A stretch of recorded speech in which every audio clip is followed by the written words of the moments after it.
day to day, straight up, like, it's kind of crazy right now. Everything which is not literally living, exploring, and part of the travel, part of the living life at the highest level is just work. So a lot of it is a mix of both, like what we're doing right now. So we're just gonna run it up. Why am I doing 15 countries in the past like 9 weeks?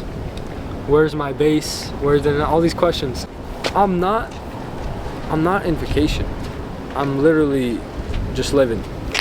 And it's just another location. It's one I like a lot. But the type of mind frames that you get in, the type of inspirations you get in are a little bit different than when you're staying in isolation. Would I do this all fucking year? No, I wouldn't do this all year.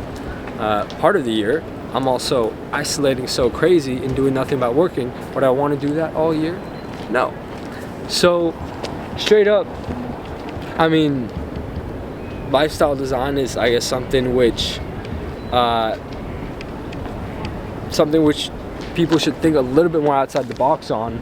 How could you exactly do it different parts of the year, etc., and straight up get the most out of life. And then each location adds a little bit of sauce. Each location changes your vibe. And when you're getting so much dopamine from life, when you're getting so much dopamine from being high on life, like, I just get into so many different flows. I'm flowing from city to city, and then in the city after a couple days, catching a whole new vibe. By being so high on life, that's what allows me to be on retention for almost as much as I can fucking think of, right? That's what allows me to be sober for as long as I can think of. I literally don't give a fuck about anything. What can you do on a day-to-day basis that allows you to just continuously be in a flow state? How can you live in a flow state? Going from working to moving to taking care of people, the type of work that you're doing, making you in a flow state.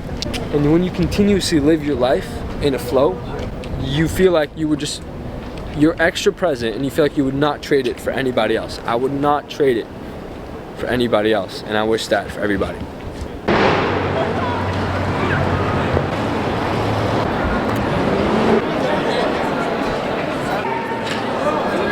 You know, it's funny, a lot of people just in America, like, go for lunch and then they sit next to a parking. And I saw a TikTok or Instagram, which was like outside eating in like Europe versus outside eating in America, and it's like a parking lot. Imagine everywhere you look is art. What would you pay for that? Imagine it was actually cheaper. Imagine the food was cheaper, and imagine it was better.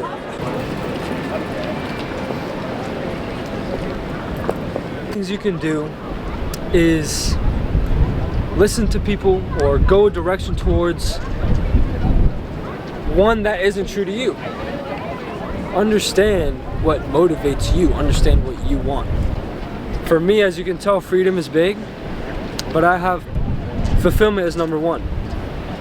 So that's why a lot of the people I'm really close with or connected with or working with, building with, are very much purpose-driven. And a lot of other ones that services I'm giving to them are freedom-based. But you see a lot of people that are very, let's say, materialistic based. You know, someone who just wants to stack in money than me, because they value seeing the money, they value the more material stuff, and there's nothing wrong with that. Make sure that you don't make that your full direction. If that's not true to you, it can maybe be the second most important thing, third most important thing. There's fulfillment, there's peace, love relationships, materialism, and freedom, if I didn't already say freedom. So figure out what's the order of each for you, and optimize your work, optimize who you listen to, in order to make sure those people also have the same things alive. Okay, maybe you can get a little bit of each, but make sure that you don't go completely that wrong direction. That's one of the that's one of the things that, last point, really made a massive difference for me inside, is I was maybe at the same stage as you, is this guy's saying this is better, what is the best advice, you know, but this is the opposite of this. You start to drive yourself crazy. You don't know what's worse.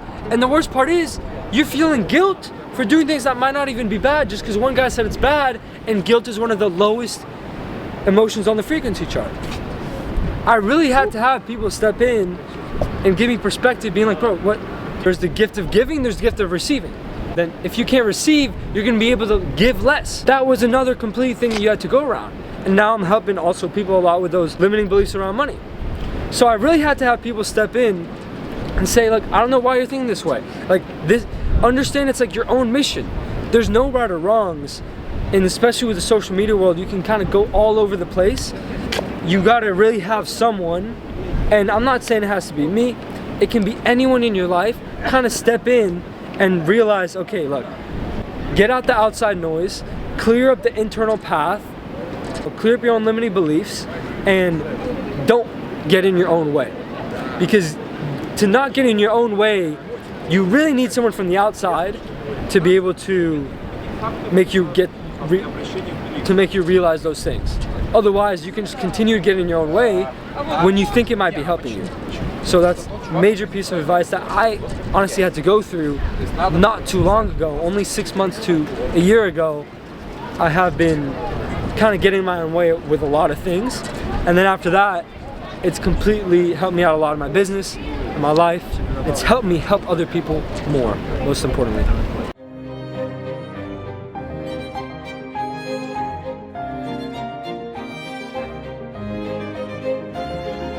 After going to like 17 new cities in the past 2-3 months, one of the worst mistakes you can do before planning your trip or deciding where to go, or even deciding if you should travel, is searching up pictures on Google. Do not search up pictures on Google. Because, for example, Madrid, I search up, you know, what Madrid looks like. I decided not to, I skipped past Madrid so many times because I looked on the pictures and it just shows like the same street, like the same side block, the same kind of roundabout.